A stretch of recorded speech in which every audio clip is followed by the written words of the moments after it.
ladies and gentlemen, welcome to our event tonight at a completely new space for Ukrainian Institute London. We're really excited to be here, and we're extremely grateful to Camden Council and Georgia Gold for allowing us to use the premises free of charge. This is the first time we're doing it, but hopefully not the last. And we're really grateful to Steve Harris, sitting right there at the back, for setting everything nicely for us, including tea and coffee. If you didn't get a chance to get yourself tea and coffee and some biscuits now, you could do so afterwards when we finish our event. My name is Olesya. I'm the director of the Ukrainian Institute London. For those of you who don't know about us, we're a charity that is dedicated to raising awareness about Ukraine in the UK and beyond. Thank you so much for coming today to find out more about Ukraine at this extremely difficult time for the country. And we're really lucky to have such a wonderful speaker today. I'm going to take some time to introduce him because there's a lot to say about our speaker. We've got David Marples with us, who's distinguished university professor at the University of Alberta and a research fellow at the Canadian Institute of Ukrainian Studies. He holds a PhD in economic and social history from the University of Sheffield, which he received in 1985, a while ago. At the University of Alberta, he has been employed there since 1991, and he has held lots of major awards, including from the Social Sciences and Humanities Research Council of Canada, and most recently for the topic History, Memory, and World War II in Belarus.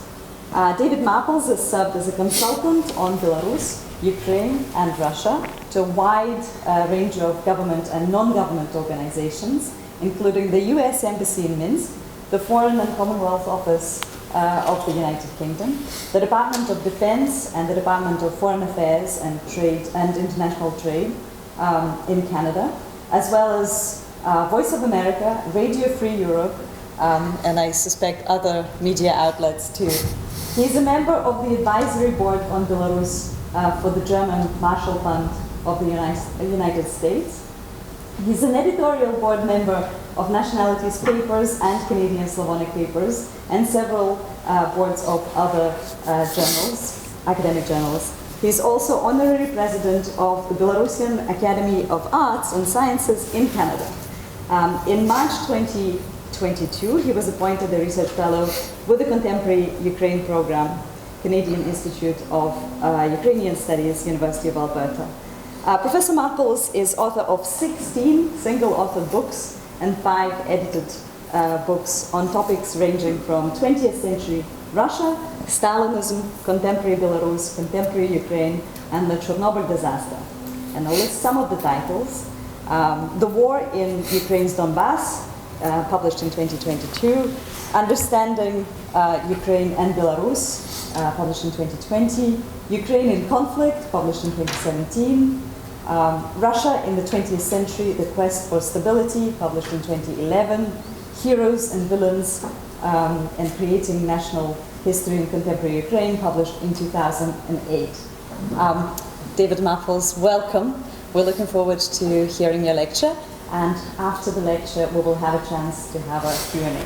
So do save up your questions for afterwards. Thank you. Thank you very much, Olesya.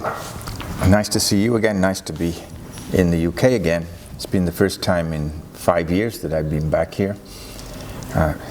First time I've been anywhere in the last 2 years, which is just nice to actually move around. So today I'm going to talk about Ukraine's situation, but also primarily the responses in Belarus, which is a fairly controversial topic, as I will explain. And let me just put these forward a little bit.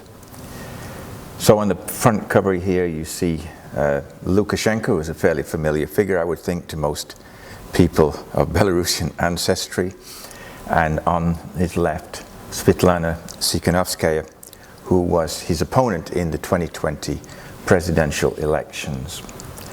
And a map of the different regions of Belarus. I'm sure most of you are aware of these regions, but I've just put them up by way of background.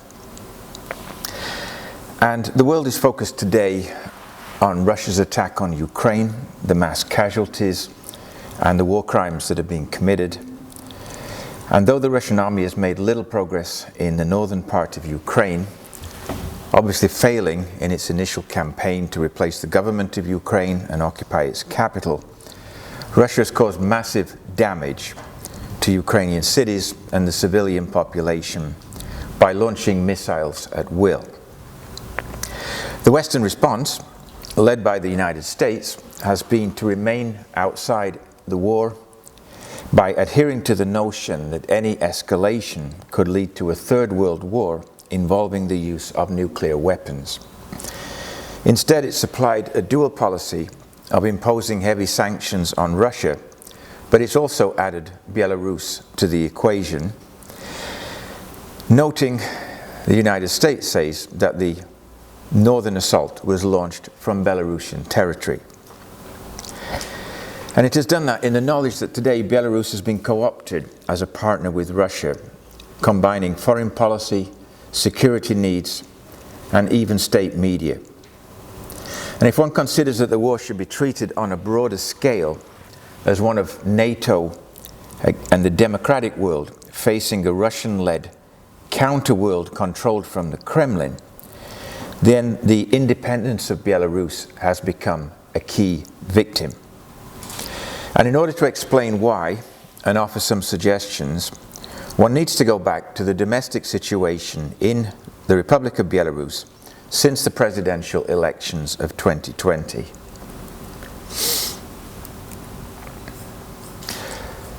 Every discussion of Belarus seems to begin with the presidency of Alexander Lukashenko, which started in the summer of 1994, almost 28 years ago.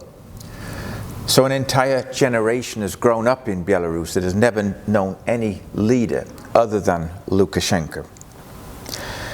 And it can be summarized prior to 2020 as a time of periodic repressions, difficult relations with both the West and Russia, some economic successes, largely as a result of Russian subsidies, and the gradual encroachment of Russia into Belarus's political and economic life.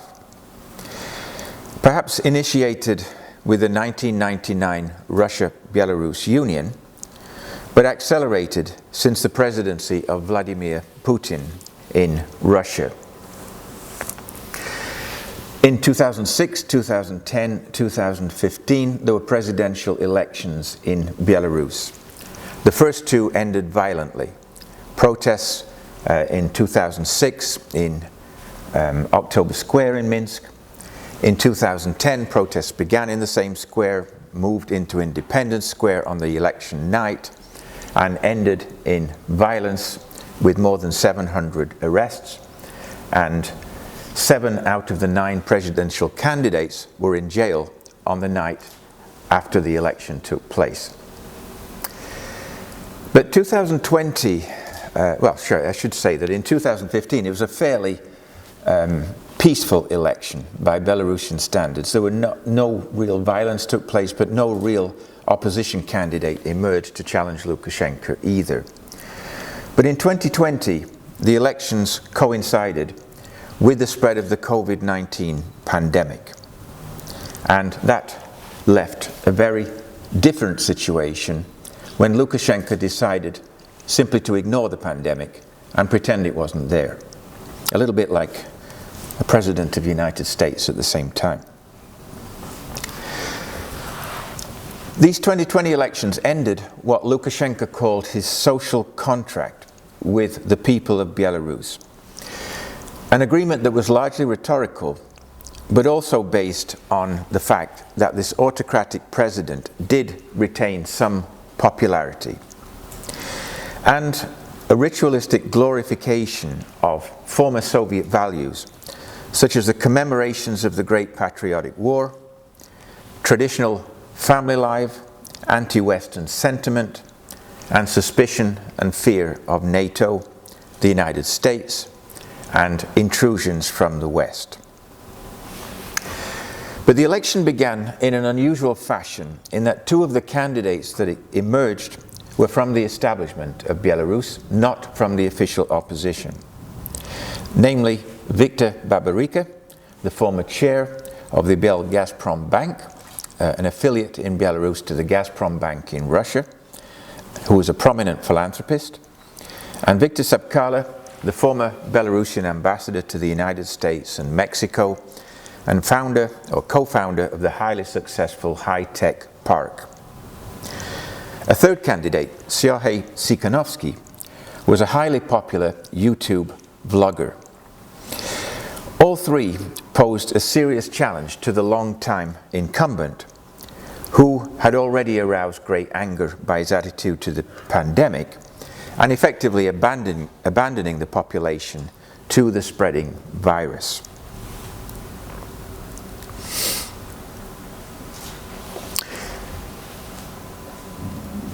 Let's check what is up here.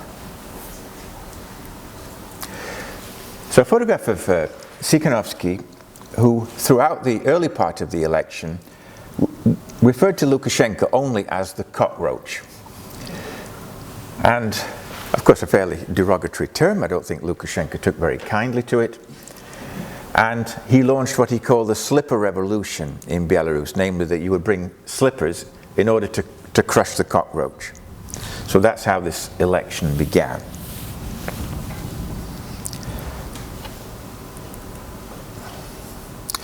All three candidates, however, were quickly removed from the election process.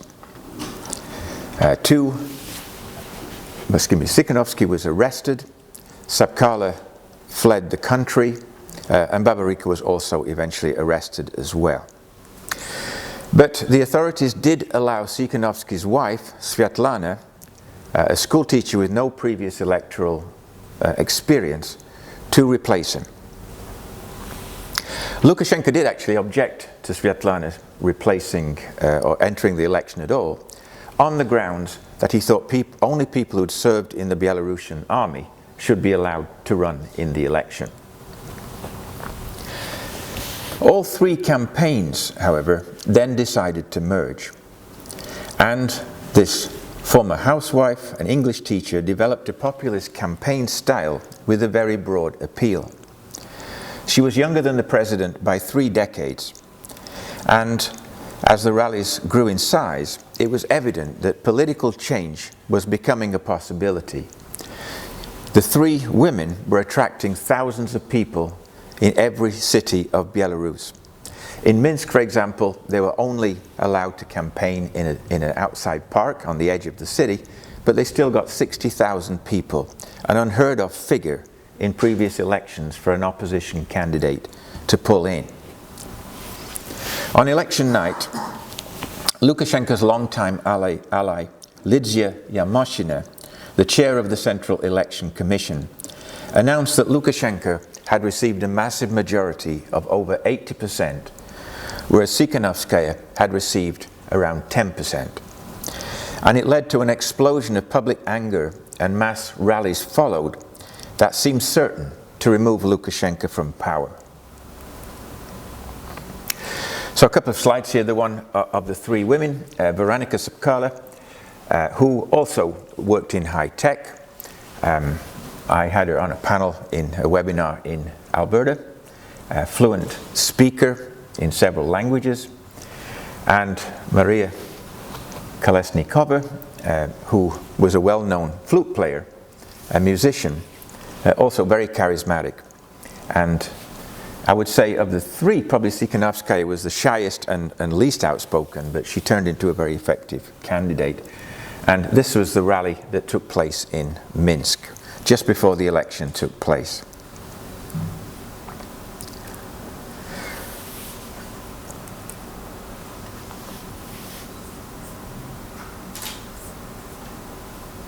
So all three, excuse me, I'm way behind here, just a second. Lukashenko survived these mass rallies, even though they took place almost on a daily basis for the next 3 or 4 months. He survived also despite lack of recognition of his victory from most Western states, He was supported firmly only by Vladimir Putin in Russia. But oddly, at the start of this election campaign, Lukashenko had expressed openly his fears of Russian intentions.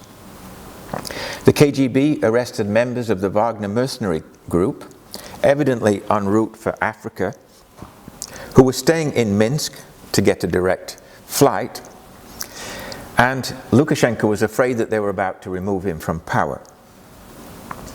Yet Putin, unnerved by the thought of a color revolution in an allied state, stood by Lukashenko, offering to send security forces to help preserve order, giving him a $1.5 billion loan, and it allowed Lukashenko, backed by his Security Council, to recover. Belarusian TV employees refused to work any further, walked off their jobs, and they were replaced by people from Russian media. But one can say that a profound change had occurred in Belarus during this election. A changing mindset provoked by disgust at the continuing rule of Lukashenko, the arrests and torture of protesters, the desire for more democracy, the enhanced role of social media, which had not been a factor in previous elections, and perhaps above all, the involvement of Belarusian young people in political activity. So a new generation had come to the fore, superseding the traditional political parties that had proved unable to change the status quo in previous elections. That is not to say that the transformation in society was complete. A part of the population opted to place job security over political changes. So the call by Tsikhanovskaya for a mass strike was never really followed through. Others were taken aback by the appearance of white, red, white national flags that had not been a part of the pre-election rallies. Notably, the campaign of the three women was neither pro-Europe nor pro-Russia. It was largely Russophone. The speeches were almost all in Russian language. And perhaps one of the goals there was to try to attract the support of the wary population, the Russian-speaking population, which is quite a significant factor, obviously, in Belarusian society. But shortly after the election, Tsikhanovskaya was forced to flee the country, and she began to rely on the support of EU countries, as did the Belarusian Coordinating Council that she'd organized. Very few people managed to survive without being imprisoned inside Belarus, so the bulk of the council ended up outside the country.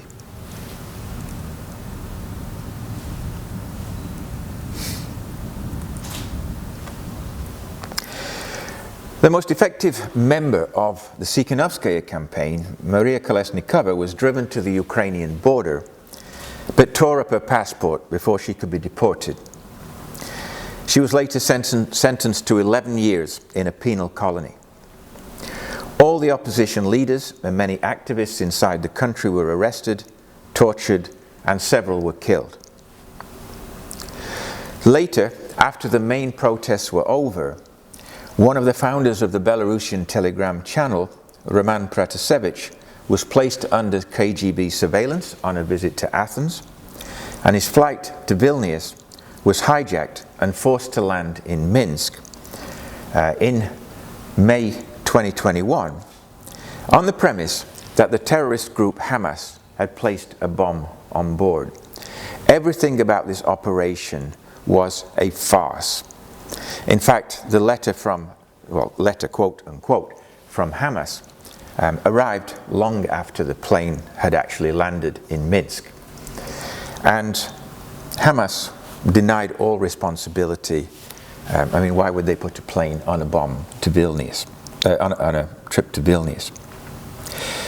Once the plane landed in Minsk, Pratasevich and his Russian girlfriend, Sofia Sapiega, were arrested, and it resulted in widespread condemnation of the Belarusian authorities, the banning of the airline Belavia from Europe, and the stoppage of Western flight paths to Minsk, and in some cases even to Moscow. and the imposition on Belarus of the most serious sanctions to date from the EU and the United States. It's a little bit ironic in a way that these heavy sanctions were placed only after the plane was hijacked, not after all these people were arrested and tortured, and at one stage in one of the Minsk prisons piled up 4 deep and beaten with truncheons by the militia. This did not result in major sanctions on Belarus, but the hijacking did. Once these European and North American sanctions were widened, Lukashenko was forced further into the arms of Moscow. And in turn, Russia began to place more pressure on Belarus to integrate more closely its foreign and military policies with those of its neighbor. By late November of 2021, Lukashenko recognized Russia's annexation of Crimea for the first time, a position that ended his official neutrality. And at that time, after 2014 and the war in the Donbass, Belarus had played the role of a mediator, with Lukashenko at the lead, in bringing an end to the major hostilities in the Donbass with the signing of the accords in Minsk in 2 agreements in September 2014 and February 2015. On both occasions, the Ukrainian position had been made more difficult by military defeats for its army at the battles of Ilovaisk and Debaltseve. And this is the arrest of Pratasevich, who was promptly taken into detention, obviously subjected to torture, made to confess, and then made a scapegoat of on several public occasions by the Belarusian authorities. A little bit like the North Koreans used to do in the Korean War to their prisoners.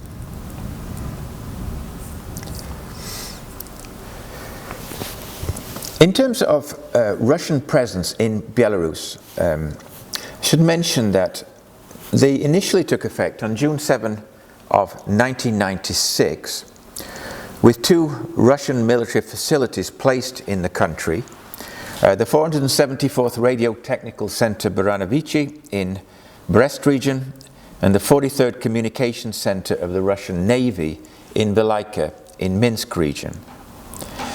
And in accordance with the agreement that was signed in Minsk on January 6, 1995, Russia leased all real estate and plots of land taken up by these facilities for a period of 25 years. So in other words, they should have expired by 2020. Since the 2020 elections, official Belarus has tried to return to a multi-vectored foreign policy, but has faced increased Russian pressure that has included the establishment of joint military bases on Belarusian territory, a 27-point program said to be complete to integrate the 2 states under the auspices of the Russia-Belarus Military Union. And the full details of this agreement, the 27 points in full, have never been announced. There have also been attempts by Russia to establish pro-Russian political parties in Belarus. And several meetings have taken place in Moscow between Putin and Lukashenko. But this time, whereas in the past the 2 presidents treated each other like equals, now Lukashenko is clearly like a supplicant paying homage to the great leader in Moscow. And you can see it even in his conversation, the way the conversation between the 2 of them takes place. Russia also has complete control over media and social media that reaches the Belarusian public. In February 2022, a referendum, again, I'll put quotation marks behind referendum because this was not an open referendum, took place that essentially ripped up the original 1994 constitution and replaced it with a new version based closely on the Constitution of Russia. This ended Belarusian neutrality and empowered the so-called Belarusian People's Assembly, a body previously handpicked by Lukashenko to support his rigged election campaigns, which is now elevated to the leading body after the president. So in theory today, Russian nuclear weapons can now be placed on Belarusian territory if requested. Over the past few months, the Belarusian authorities have also resorted to an anti-Ukrainian rhetoric. It's much milder than the variant being propagated by the Moscow media, but it's a significant change from the past, when Belarus never officially spoke out against Ukraine.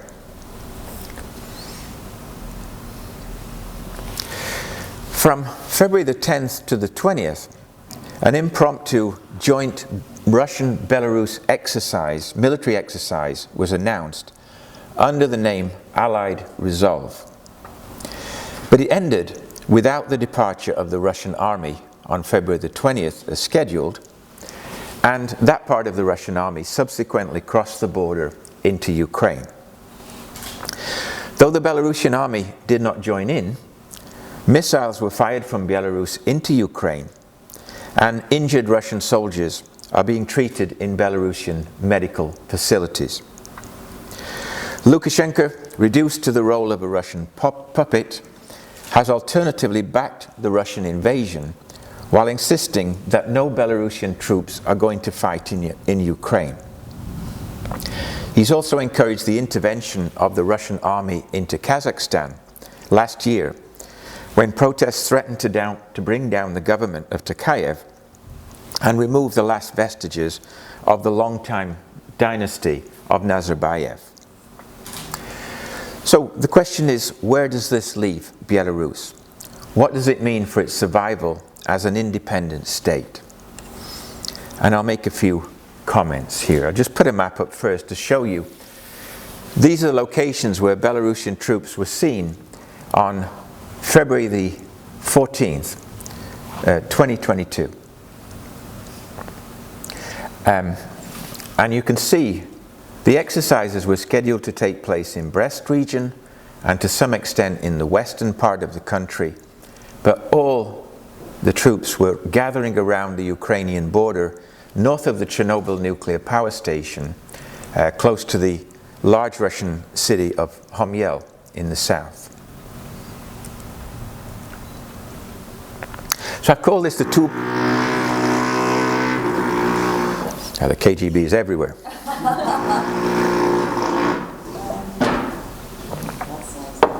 I've called this the two Belarusian states. And this is the point I want to emphasize in this second part of my talk. That is that there are two versions of Belarus today. There's an official Belarus that represents Lukashenko, essentially an illegal president who was not elected in 2020, along with his security forces. Oh yeah.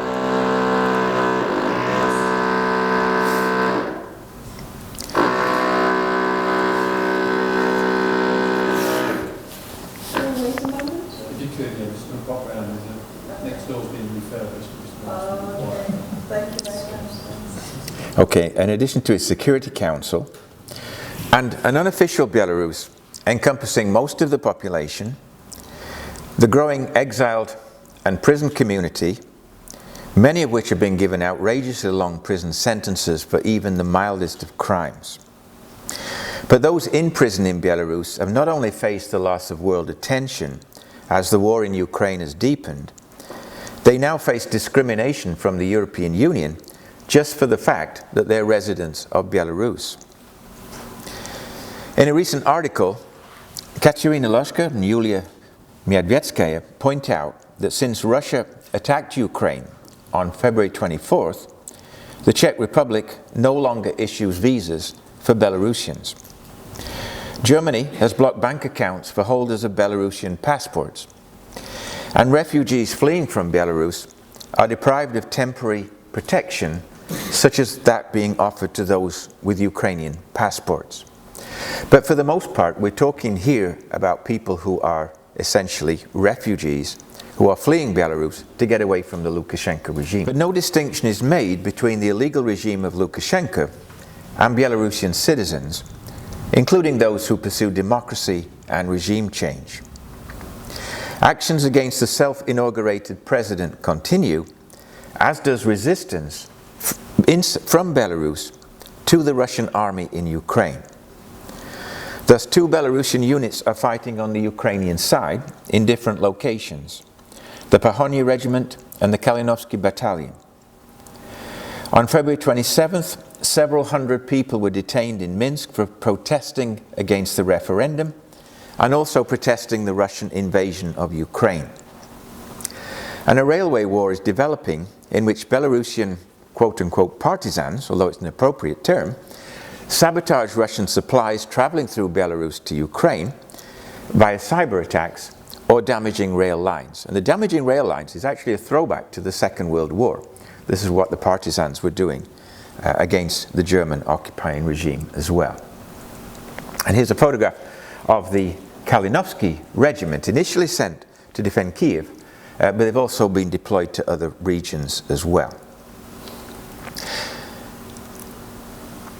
Okay, to give an indication of the thinking, sort of political thinking in Belarus today, I'm going to use the example of the Chatham House opinion poll conducted by Riho Estepenia and his colleagues, which noted an overwhelming anti-war sentiment inside the country.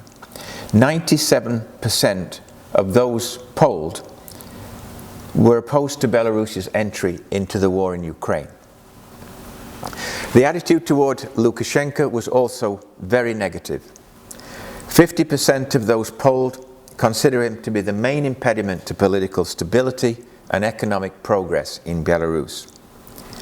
Only 10% think he should continue in office when his term ends in 2025. Of course, he'll be about 120 years old then, so maybe he should be stepping down.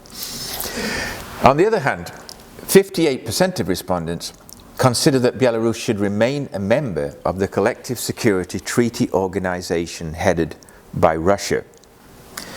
38% stated that Belarus should not be a member of any military bloc, and only 7% want Belarus to become a member of NATO.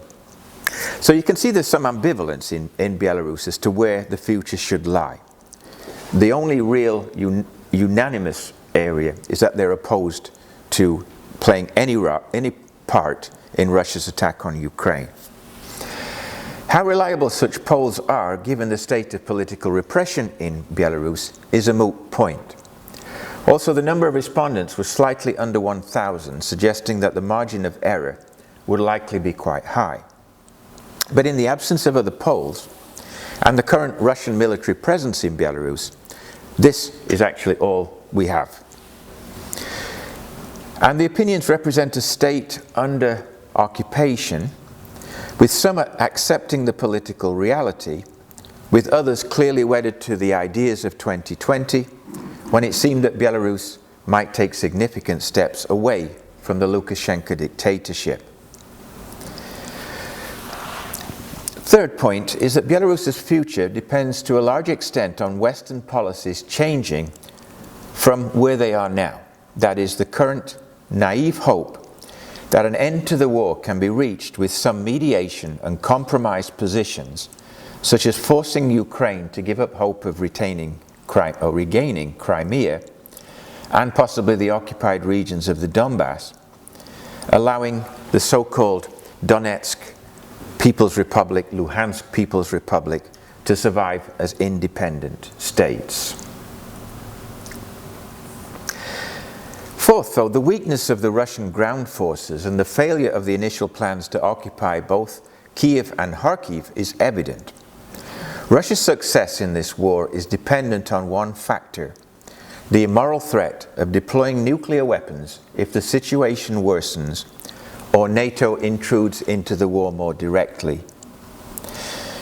That NATO and the West in general supports Ukraine is evident, but it's not prepared to gamble on a wider war, despite the fact that there's not the slightest indication that this is a war solely about Ukraine, rather than the whole European order, meaning not only Ukraine or Belarus, but Moldova, Georgia, and the Baltic states. Instead, the hope appears to be that if Ukraine can be supplied with enough weaponry, however outdated it might be, it will continue to rebuff Russian attacks while taking heavy casualties and losing a significant amount of its population to direct missile attacks and also to out-migration. So to make some statements by way of a conclusion, for 2 decades, the European Union has clung to the hope that the Lukashenko regime could change, work with Europeans, expand trade, and allow more democratic elections. But by now it should be evident that political leaders like Putin and Lukashenko do not suddenly metamorphosize into something more amenable to Western democracies, nor do they make deals or compromises. Belarus's future as a viable state requires a much stronger Western commitment to support democratic changes and the aspirations of those who massed in Minsk and other cities in 2020 and 2021. President Biden made the comment in late March that, quote, Putin must go. And then the White House quickly retracted it. In fact, he made it in Warsaw, not in Washington, but Washington quickly made the correction and declared that the United States did not seek regime change in Russia. So Biden must have been speaking from his heart rather than iterating official policy.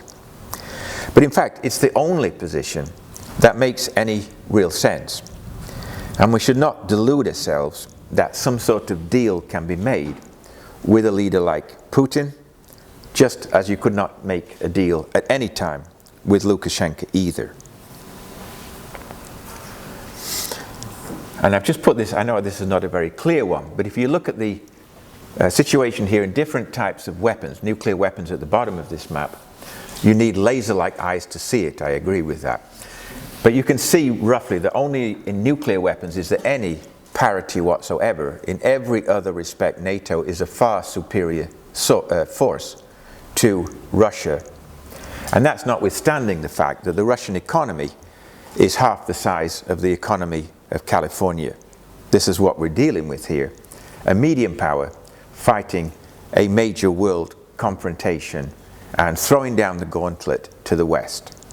But this only, I emphasize once again, it's only nuclear weapons that gives Russia any credibility whatsoever as a military power. So in conclusion, for Belarus, in my view, the first priority is to remove Lukashenko. His presidency has been littered with kidnappings, disappearances, repressions, alleged terrorist threats and arrests, and the enhancement of presidential power. Domestically, Lukashenko controls official media. The rump parliament has no real authority. He's consistently supported state-owned companies. There's been no real economic reform, and he's now dependent on his Russian partner for his political survival. He has sacrificed national interests and security for his own political future. That's not to say that Belarus has not made some progress economically in some areas, particularly in the area of high tech, where in some respects it's a world leader. But now Lukashenko has announced that all the high tech companies must be nationalized and brought under close state control. The population of Belarus is well educated and well traveled. Per head of population, it's the most well traveled of any of the post-Soviet states. Quite a remarkable statistic. The desire for change has been clearly expressed from the protests of 2017. These were people who were unemployed for part of the year, and they were going to be taxed because of that, to the mass demonstrations that continued on a mass scale into the latter part of 2020, and with scattered outbreaks into 2022. But such actions can have limited impact as long as there's a vacuum of power within the country.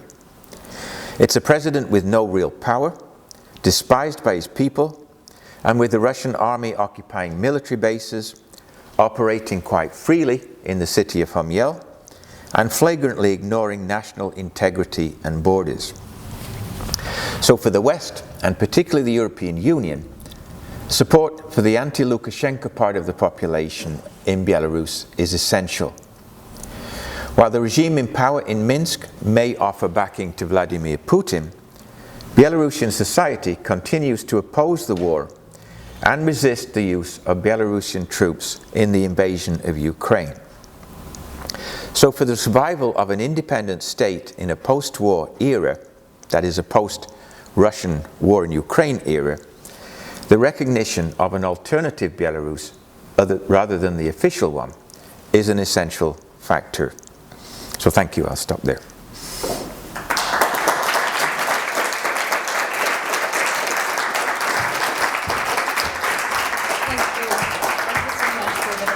Here so I can take questions. I'm sure there will be many. I'll just ask the first one and then we'll collect a few. We have about 40 minutes, so we have plenty of time for discussion. The question I would like to ask you is something based on the sort of observations of the last several weeks since the 24th of February and this fascination of the West with Ukrainian defiance.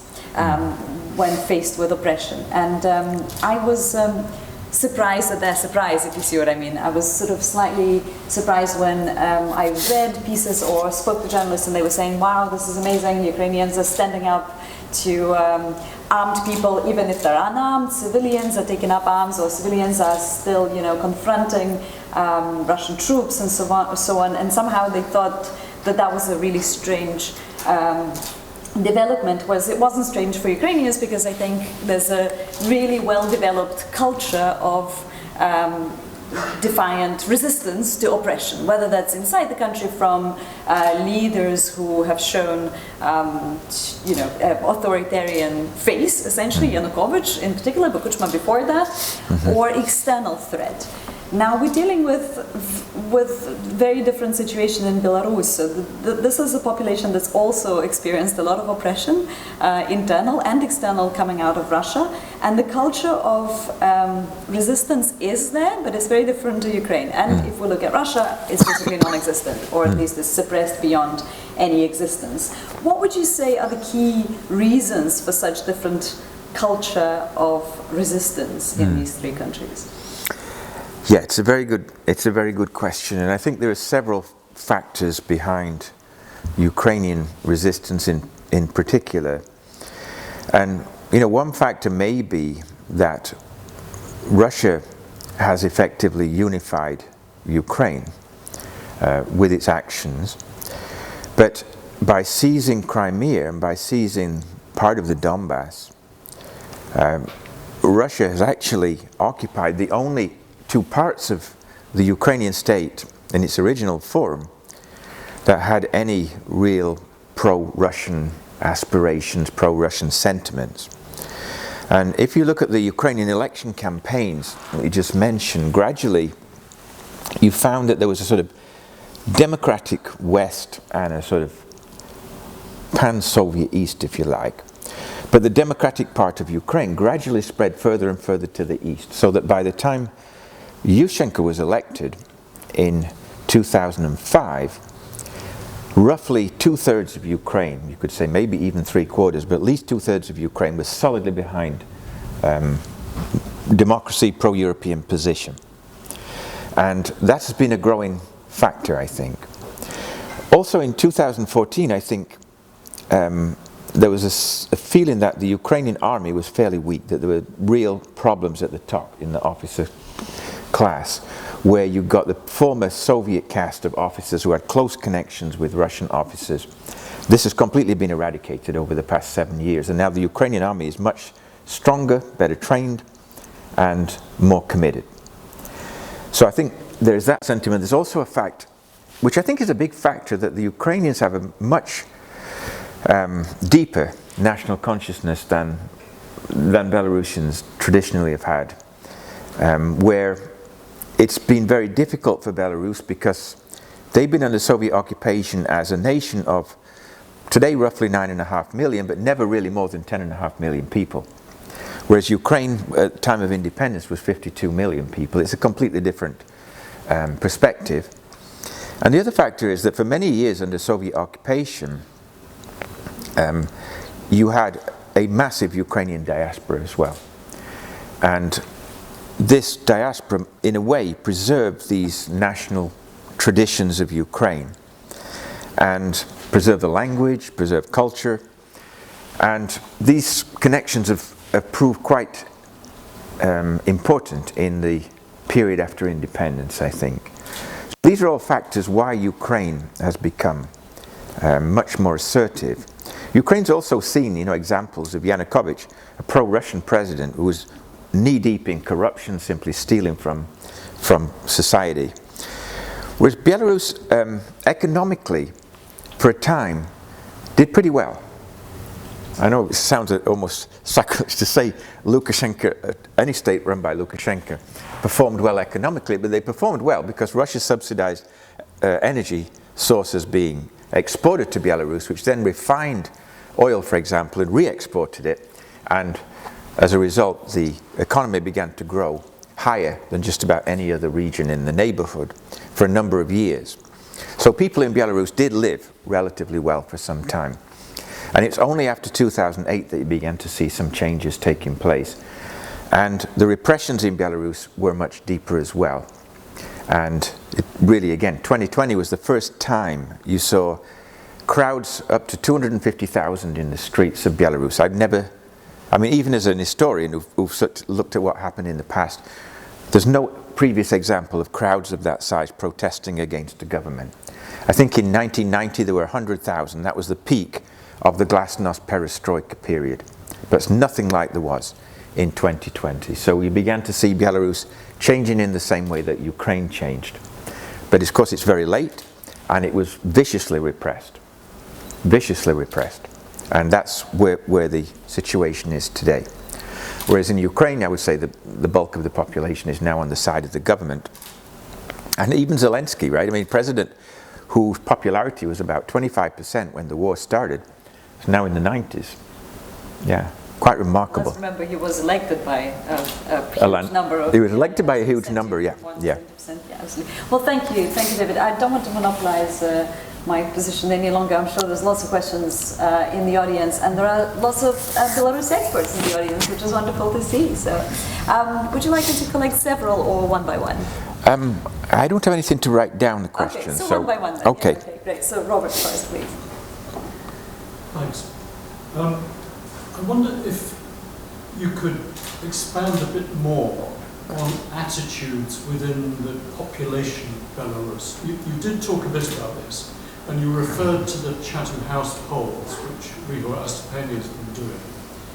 And you said there isn't much else to go on. So I know it's not an easy task. But those polls have been criticised by some analysts of Belarus, I think Grigory Yofin in particular, for being telephone polls, which, as you said, are quite small and focused on the urban population of Belarus. So they don't tell us very much about the rural population of Belarus. So do you think there's a danger in relying on that source of information, that we think the population of Belarus is more anti-Lukashenko, more pro-Western than they actually are? Yeah, it's a good question. And in terms of the urban-rural part of the question, the urban population of Belarus is more than 75% of the population, and it's growing. So the urbanization has been growing for some time now, but particularly since independence. So the rural population is increasingly deserting the villages. I would say that the rural population may be more pro-Lukashenko, and traditionally the population that is, let's say, less educated has also backed Lukashenko. But I don't think that's the big factor, because most people live in cities now in Belarus. But perhaps what is missing from the equation is like the working population, say, the industrial sector, where you began to see some changes. I mean, Lukashenko, even when polls could be carried out by, let's say, Manayev's group, the what do you call it, Independent Institute of Social Economic, whatever else it was called, I can't remember now. But remember, he carried out polls till 2016, and then they were shut down by the government, and he was forced to leave the country, now in the United States. Joffe does consider those polls to be accurate. And those polls generally showed Lukashenko somewhere between 30%, 27 to 35, 40, somewhere like that. He never had a majority. But the opposition leaders, the individual opposition leaders, had less. Until Tikhanovskaya, they were clearly less supported. They maybe had 10%, you could say. Obviously, there's a lack of unity on the opposition side. They could never agree. There's too many political parties, there's too many political leaders, and they found it difficult to unify behind a single opposition candidate, like Ukraine did under Yushchenko initially. So I think there are those factors. And I've always thought that Belarusians were largely apolitical. That is, they don't like to deal with political parties very much.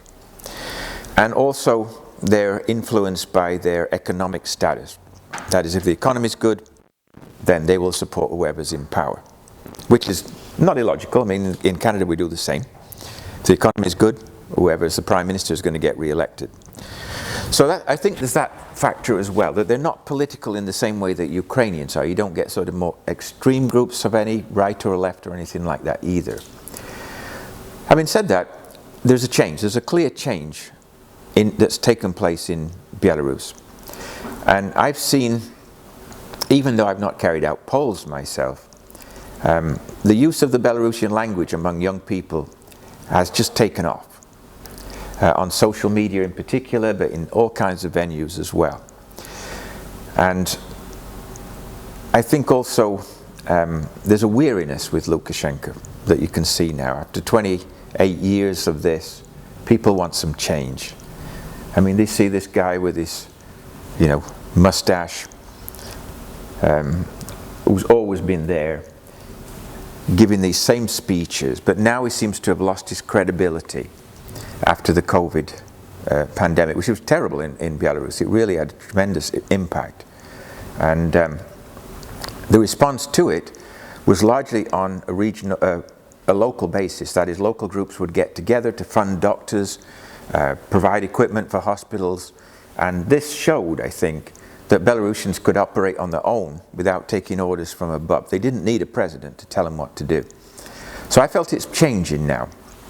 There are no reliable polls, I would admit that. But Lukashenko's support has clearly fallen. And even if you look at the unofficial polls that were taken from the ballot stations, there was a group called Golos who was collecting this information. The vote for Tikhanovskaya was quite overwhelming in the cities, something like 75% that they collected. So I'm pretty sure Lukashenko lost the election. Whether Tikhanovskaya had an outright majority first time round, I'm not sure. But certainly I think she got probably more than 40%, even 50% of the vote. Probably less now since she's gone out. She's in Europe and not inside Belarus. So in other words, I take your point, I take Joffe's point, but with some reservations. I think things have changed. Thank you. Yes, sir. Just a quick one. I don't think 1,000 for a population of 5 million is such a bad sample. We only run on 3,000. That's true. It's true, but It depends on those representatives. yeah. I mean, the polls that Manayev took always had 1,500. And he always relied on 1,500 as a sort of reliable figure. I think this was like 968 or something like that. I don't know. I mean, if you look at polls on Ukrainian political activity, sometimes it's 20,000 people. They have polls of 20,000 people. And you'd be pretty sure that's accurate, I think, if it's 20,000 people. Great, thanks. I know Julia had a question. I can't see her. Okay. Well, first of all, thank you very much for this wonderful talk, and I'm pleased to see that the negative agenda, that it's not only presented from this negative side, but there are basically these two states that we are discussing. My question would be about, you brought up a point in terms of discussing like resistance of Russia against the West, like in the sense of its military power, right? In more sort of on the side of nuclear power. What's about actually energy resources? What sort of roles they play, and especially now, given like this larger dependence of Europe specifically on Russian resources and specifically in terms of like gas, and to what extent Europe would be prepared to walk this extra mile to say impose an embargo on actually importing some oil and gas. Yes, it's a good question. At the moment, Europe seems to be fairly unified. I mean, the big issue is Germany. I mean, Germany is one of the states that's really planned for the operation of Nord Stream 2, which would have provided gas for about 26 million German homes if that pipeline had went into operation. How it would compensate for the loss of Russian gas is hard to imagine right now. I mean, it would really be badly hit, and so would other countries like Slovakia. But I think the Europeans are beginning to realize that you have to make some sacrifices. There have to be some sacrifices, and maybe they would get more resources from other, maybe Middle Eastern countries. I mean, Russian gas right now is still being pumped through Ukraine into Europe, right? It's not stopped. Even while the war is going on, that gas is still going through, which is kind of hard to imagine. So if it's stopped, it's going to cause great hardship in Europe. There's no question about that. But maybe gradually, Europe can find a way out of it. I hope. And again, I'm not a big advocate of nuclear power, but countries like France, which is 75% based nuclear power, are not affected. Lithuania, before the Ignalina plant was shut down, was over 80% nuclear power for its energy resources. And then that began to change. So it is a big factor. Energy is a big factor. Ukraine has managed to find some ways around this, developing its own shale resources, oil resources. And I remember once when Lukashenko was arguing with Putin, he started to import oil from Nicaragua. Can you remember? I don't know if you, was it Venezuela? Venezuela. That's to import oil from Venezuela. And likely as it may seem, and this carried on for about a month, I think, before he began to realize that this was absolutely hopeless. There's no way you could rely on oil coming from Venezuela. But it's a factor. I think it is a big factor, and it's going to be hard. But it's a question then for how long it will continue, how long that you're prepared to go without energy supplies. Factories would have to be shut down, maybe work days would be reduced and things like that. So it depends on the commitment of European states, I think, to this sanctions against Russia and resistance to the war that Russia's wielding. That's actually the biggest weapon that Russia's got, I think. Following on from what you just said, but also something that you said during your talk, that you notice there's some sort of hope in the West that dictators such as Lukashenko and Putin can change, and so it's possible to reason with them, to find solutions, to look for some kind of appeasement and so on. And it felt to me that you're implying naivety in the West in that regard. But I wonder if is it naivety or is it self-interest? And what would it take?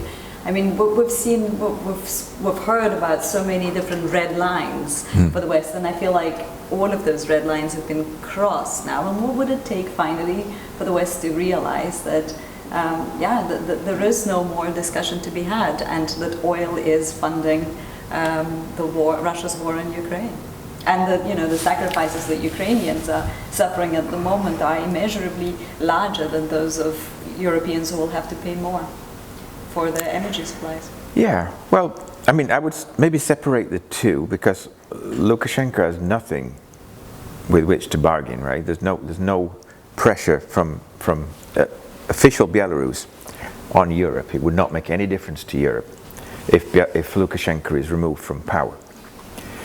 Russia, obviously, it would make a difference. if the oil was cut off. But ultimately, I think the war will continue unless the West adopts a firmer position. And dealing with someone, I mean, there's no way back for Putin. Once Putin invaded Ukraine, there's no obvious exit to get out of this.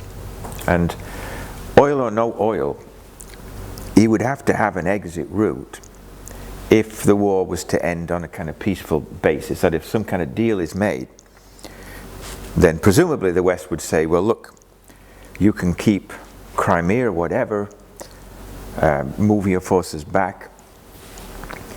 But there's no point in making a deal with Putin. That's what I'm saying. It's absolutely impossible to make a deal with somebody like Putin. The only thing to do is to get rid of him, whether it's from the inside or from the outside. And I felt that for some time now, that in the past Putin has sort of played this role where he's sort of he's half in the underworld and he's half a sort of presentable politician. You know, he looks in both directions at the same time. But now he's gone bad.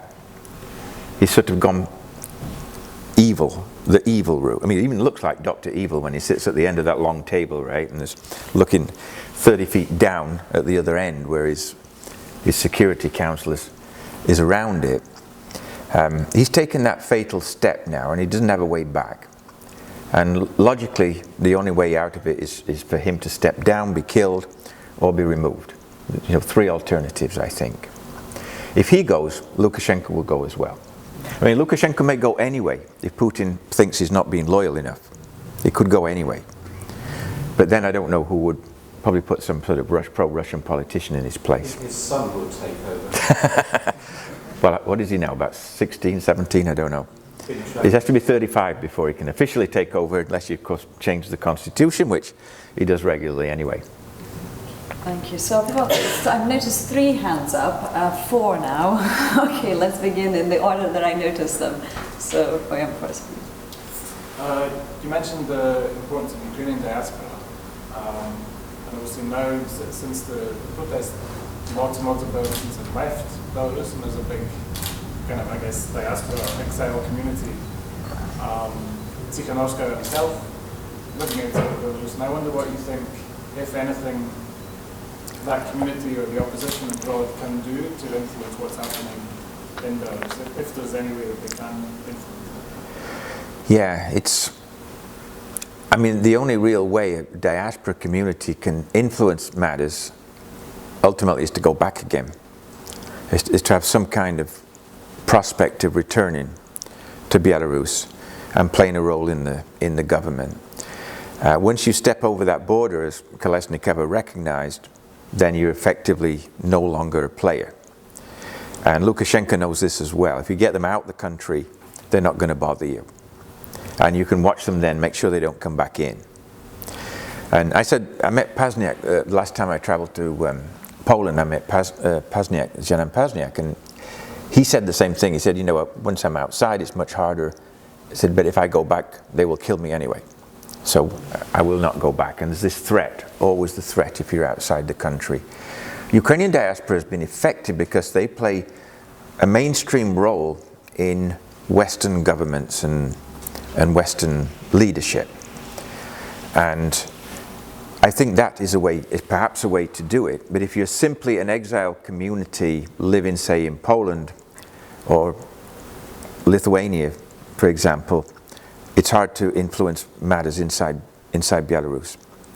And I think Navalny in Russia also recognized the same thing, that by going back, he once again became a player. Even if he's in prison, still a player. Babarika, I mean, Lukashenko felt forced to meet Babarika, even though he was in jail. He went to see him. Who knows why, but the fact is that even if you're inside the jail, you can still play a role inside the country. But in exile, I think it's impossible. It's impossible in the long term. Thank you. So you have your hand up. Yep. Yeah, you described Lukashenko as a puppet, and of course he is in all sorts of ways. The hopes that he once had of running the Union state are obviously long gone, and for the last 2 years he's been dependent on Putin. But I mean, there is another way of looking at his conduct over the last couple of months, which is that he's showing the talents that have enabled him to survive for the last 28 years. And there's one way of, I mean, none of us know what's going to happen in this war, of course, but there's one possible outcome which is going to actually strengthen Lukashenko. I mean, Putin may be bumped off, or he may be, he may find blowing in his underpants or whatever, but Lukashenko himself could be seen to, I mean, he's clearly, I assume that he's been urged by Putin to commit troops on the ground at some point in the last couple of months. And he's resisted that, and he's put forward arguments presumably that no, I can't do that because otherwise unrest will break out, you know, the traitors and the fifth column in my country will overthrow me. But he has managed to resist that, and the longer this goes on, and we now hear that in Russia reservists are being called up and conscripts arguably, or possibly are going to be deployed on the field. And yet there are no Belarusian boots on the ground in Ukraine. And so I just wonder what you, obviously we want, or I want, you want, presumably, we all want probably, Lukashenko and Putin both to go. But what do you say about the hypothesis that he might actually emerge from this war stronger than he was before? Well, he could, but if one of the results of the war is the removal of Putin and replacement with, say, a more democratic-leaning political leader, let's say, Practically, it could be a rival of Putin. There could be a rival of Putin. But, I mean, Lukashenko's been an irritant to Russia for quite a long time. I mean, I know he's an ally, but the wrangling between the two states, you know, over energy prices, over exports and imports of dairy products and other things, insults that have been traded between the two leaders. I mean, they don't like each other. It's quite clear they don't like each other. But they put up with each other because they kind of need each other. And Putin, for a number of years, was not as repressive as he is now. And there was a theory going around that Putin decided to act like Lukashenko, that acting like Lukashenko, he could simply repress all the opposition, throw them in jail, beat them up, do anything like that. Just hit them with truncheons. And Lukashenko's, this is the way he's reacted from the time when he ran a state farm to his presidency, just beating anybody who disagrees with him or getting rid of them or something like that. Putin now does the same. So they're sort of partners in crime, I think. So I can't see Lukashenko really emerging. Given what happened in 2020, I can't imagine that he could win a free election if there's a real opponent like Babarika. I think Babarika potentially is the most important opposition figure. I mean, obviously he's got some background that suggests he might be pro-Russian, but he's never lost his support. Never really lost his support in any poll. Whereas Tikhanovskaya has lost support. So this again is back to the theory of what happens when you're in jail and when you're outside the country. So I think in the long term Lukashenko is likely to go as well. He may maybe retire. I mean, he could end up more powerful, but he's just not got that support base that he used to have. That's what I feel about him. There are quite a lot of people in Belarus who just, well, what did I say? About 90% don't think he should run again, according to that poll. It may not be 90%, but it's certainly a significant number who don't think he should run again. And he's not got much to offer. That's the other thing. I mean, his plans haven't really worked out. He's not really run the country, not got a market economy, he's not encouraged private enterprise. It's happened in spite of him, if it's ever happened. And he kind of abandoned everybody over COVID, and now I think the feeling is that it's time for him to go as well. And that's not just wishful thinking. I think it's genuinely a situation. What would it take for Belarusians to take to the streets again? I mean, if the occupation by the Russian troops and encouragement of the essentially bombardment of Ukraine from Belarusian territory isn't enough, what would it take? Well, I think you'd need to have stronger opposition among the elite, that is, among security forces, among the army, even KGB. There have to be a significant group who had enough of Lukashenko. It could even be from his own Security Council. And in the past, there's been certainly some opposition. It's just not been enough to remove him. I mean, the fact that you've got these two figures, Babarika and Sapkala, who charismatic figures, well-known, big influence, even Sikhanovsky with his blog, millions of followers, but 3 million followers, I think, altogether at one point. You can have an influence on the population. So Lukashenko still is never really stopped relying on official media, which nobody reads anymore. It's too boring. This has been a complete revolution by social media in this past election. And that's what the difference was. Telegram channel and other things. Have you ever subscribed to Telegram, by the way? I subscribed to it twice and stopped twice because my mailbox just got clogged up. I had 964 messages within about 2 hours. And how do you read them all? You know, you can't read them all. So this changes an election. You know, you can get 10,000 people in the streets in 5 minutes. And this is something that, you know, a Lukashenko can't figure out. It's quite clearly he can't figure it out. I was going to ask about the North African migrants. What happened to them? Yeah, I mean, this was, I didn't mention this, but this was, Lukashenko created his own migrant crisis by inviting people to come over from Syria and Kurdistan and other places, and they had a visa for 7 to 10 days, and then when the visa ran out, military took them to the Polish border and simply left them there and told them to go over the border. And then the Poles started to build a wall to keep them out, and eventually most of them went home again. Yeah, I mean, a few hung out in the forest for a while, but most of them eventually went home. I mean, I don't know what he intended to do. I mean, whether you're going to flood Poland with refugees or actually most of them wanted to go to Germany. I think that was their end goal, but they didn't get there because the Poles didn't let them in. But that was another bizarre thing. I mean, Lukashenko's doing some bizarre things. This hijacking was one, and the migrant thing was one. He invented a plot to assassinate him. He arrested an American citizen of Belarusian background, I think, was arrested for trying to assassinate Lukashenko, and Russia backed him up as well.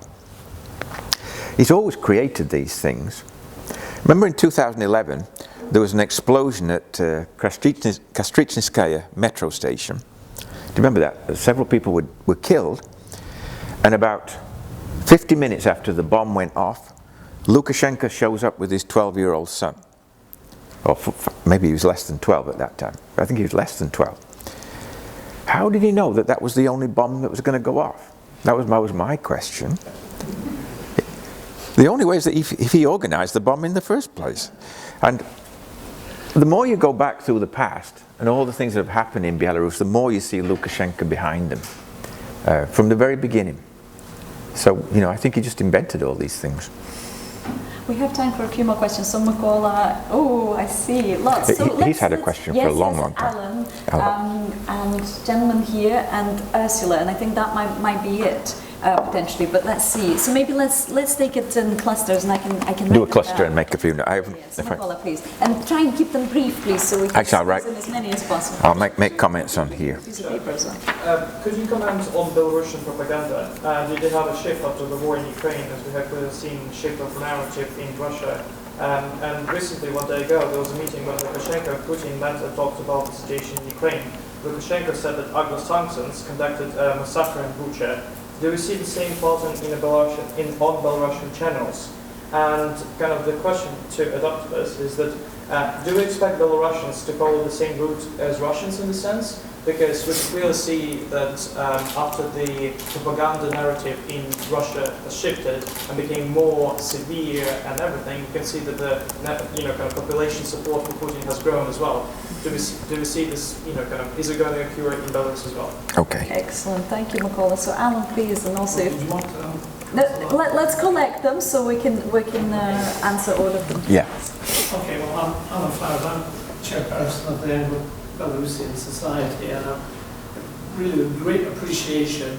We have a real in-depth expert here. So the years of Chernobyl and European nationalisation of Belarus, which was now some 20 years ago, analysing this independence thing.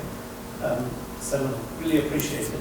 If anything, Britain's suffered from too many instant Belarus expert in the last couple of years. I'll focus my question on the reaction in 2020 of Western governments. The soft sanctions, I'm going to mention, I see colleagues around here stood outside the Foreign Office screaming for months on end, more sanctions. Now, with hindsight, a Belarus without Lukashenko wouldn't have created what happened around Kiev. The invasion would have been there. So there must be a few people scratching their heads in the British Foreign Office and a few other places as to, oh dear, did we get that wrong? What's your, my question is, what is your analysis on why so many foreign affairs experts whispering in the ears of politicians basically were advising you might as well go easy on this. It's not worth bringing the big hammer blow. As you rightly pointed out in your talk, we didn't see the larger hammer blows on sanctions until Europe got affected right there. It was all too little, too late. Just a very interested in your interpretation. Why in August 2020, September, we got that reaction? Thank you, Alan. So, your question. First question is, do you think that a total economic, total economic ban on Russia is achievable from the West? And if so, how long do you think it would take? And what would need to happen for this to happen, basically? Okay.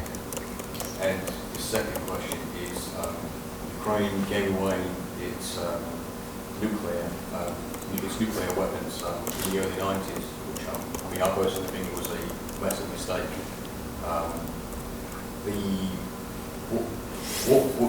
What the country need to do in order to obtain the right to own the nuclear weapons, and considering the current situation and geographical and sort of political position of Ukraine in the world, would it not mandate for Ukraine to have that right of to own nuclear weapons, basically, and enable like Russia? Okay. Well, let's tackle those first and then hopefully have another one or two squeezed in at the end. So the first one was on Belarusian propaganda, in particular if televised lies are likely to have the same effect on the population as they do in Russia. Yeah, I mean, I think though that there are other sources of information other than the Russian propaganda. Where's that question, by the way? Where did it come from? Yes, Judith, sorry. Russian propaganda, and that Belarusians are starting to recognize propaganda when it comes through various media, and it's become really crude as well. That was my other thing. They're too sophisticated to be taken in by a lot of this, and they've heard Lukashenko for years, and the way he's talked. But they have other sources of information through social media. Even though the regime has tried to crack down, it's impossible to crack down on every source of information. And I've always found that inside Belarus. I mean, every time I've gone there, and I've been there a lot, I meet with opposition, and it's quite clear to me that they understand that this is propaganda and it's not reality. Now, there may be some part of the population that is affected by this, but I don't think it would ever mean that Lukashenko was suddenly going to get 70 or 80%. I think the reason why Putin's popularity has gone up such a lot is the way the war is propagated. That is that this is a war, we're going to fight these Nazis and we're going to save our brethren in Donbass who are being persecuted and subjected to genocidal policy. And they have a map on the TV and they see where the Russian forces have moved forward and everything looks great, right? I mean, no part of Russia's been affected. Ukraine is gradually having more and more red on its map in every direction except in the west. And Russians think, well, this is a good thing. I mean, when Putin invaded Crimea, his popularity skyrocketed, just skyrocketed. And because it was achieved quickly, and this was part of former Russian Empire, and it's part of Russia that had a sort of long history going back to the 18th century of Crimea being a factor in Russian military society, military victories, etc. And this is what people like. They like a quick, victorious war. But what's Lukashenko going to do? He's not even in this war, right? He's trying to stay out of it. Meanwhile, the economy is going belly up. He may default this year. It's going to be a big drop in GDP. He's never really got energy sort of prices that he's wanted anyway. He's got a nuclear power station that he's opened in the north, and it's completely controlled by Russia. I mean, what has he done? What has he done for Belarus? And this is why I don't think it will make that much difference for Lukashenko. I don't think he's got any chance of really getting more than that initial 30% you could say that Joffe thinks he has. By the way, I don't agree with Joffe on nearly every single thing, and we've agreed to disagree throughout most of our careers. And we've been on many panels together. And I actually quite like him as a person, but I mean, his views are anathema to me for the most part.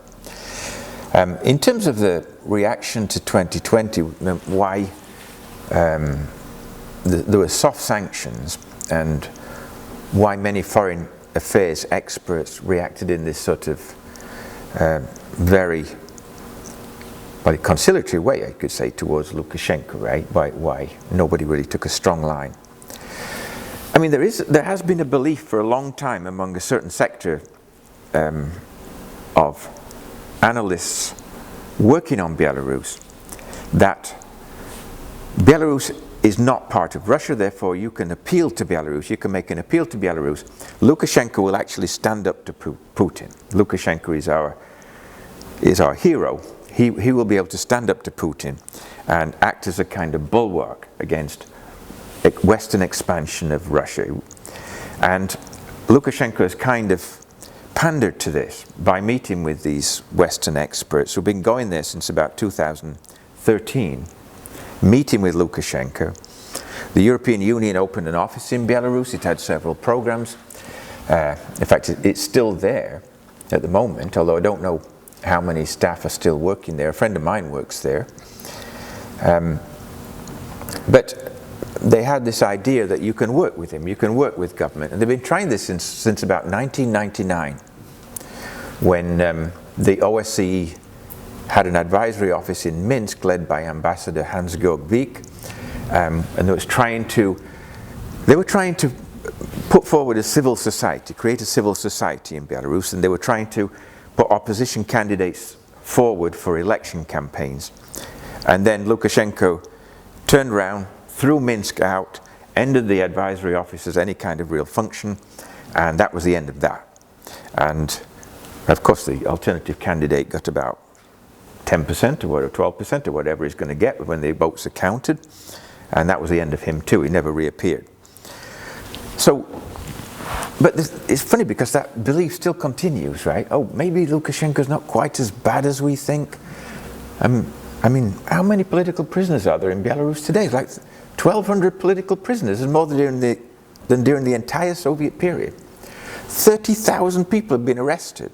How much more do you really want before you start believing that Lukashenko is a criminal? What do you have to do? So I don't know what to say. He's worse than Putin.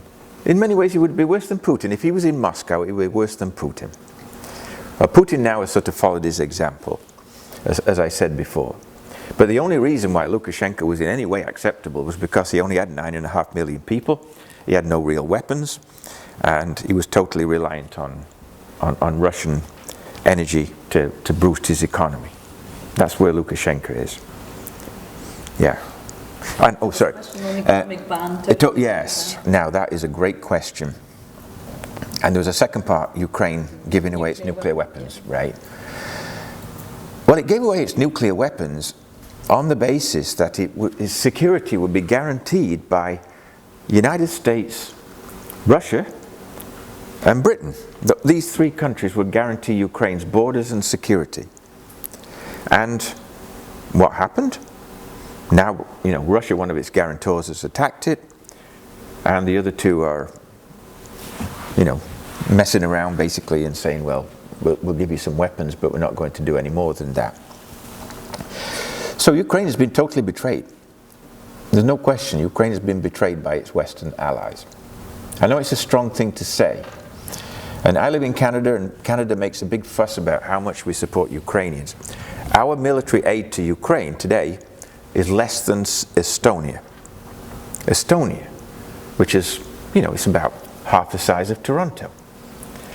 That's how much we've committed to the Ukrainian cause in Canada. Can you imagine how much we could actually give to Ukraine? And not only us, but every country could give Ukraine some modern weapons on a significant level. They could win this war. I don't think there's any question about that. But right now, it's dribs and drabs. It's equipment that's no longer good enough for the American army. They don't want it anymore. Give it to Ukraine.